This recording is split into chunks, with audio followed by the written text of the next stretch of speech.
दिल पे क्या गुजरी वो अनजान क्या जाने, दिल पे क्या गुजरी वो अनजान क्या जाने, प्यार किसे कहते हैं वो नादान क्या जाने।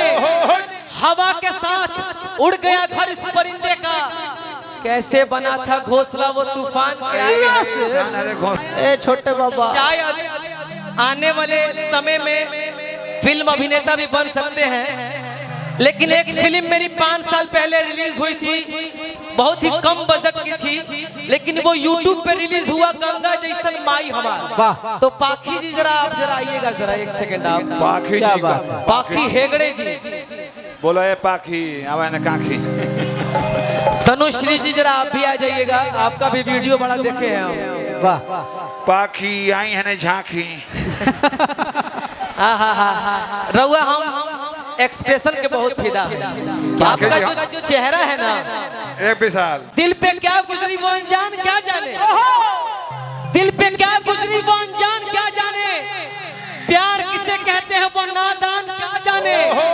हवा के साथ उड़ गया घर इस परिंदे का, कैसे बना था घोंसला वो तूफान के। घोंसला कहबूत कीन देव, कहबूत कीन देव, कनवा के बलिया रे बलिया, कहबूत कीन देव, कनवा के बलिया रे बलिया। भाव में धन पाखी जी धन है। तीनों आदमी लाइन से हो जाइए। एगो के हमन 3 गो धामेन। ए भाई रवा सबके रिकॉर्डिंग डांस फिल्म में लोग देख ले बा, वो अभी मिलत नहीं खे, खाली होइए मिलता। पाखी जी देह चोरई कर दरी, तनी मनी औरी पीही तोर मजा लचका देह चोरई ना, देह चोरई ना। पाखी जी हंसरी त मन कर लगा पिसुख जाई।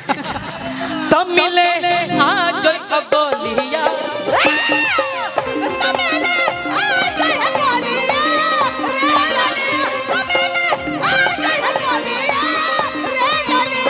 बड़ा चोलिया में होता गुदगुदिए राजा, बड़ा चोलिया में होता गुदगुदिए राजा। चढ़ल फागुन के रंग सिहरे ला सब हम, चढ़ल फागुन के रंग सिहरे ला सब हम, हमर भेल भल जाता सरभूतिए राजा।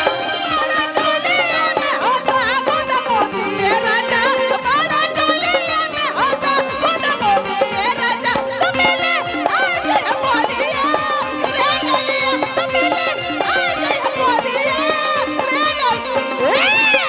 हाय हाय हाय हाय। चलो होने देख लो देख लो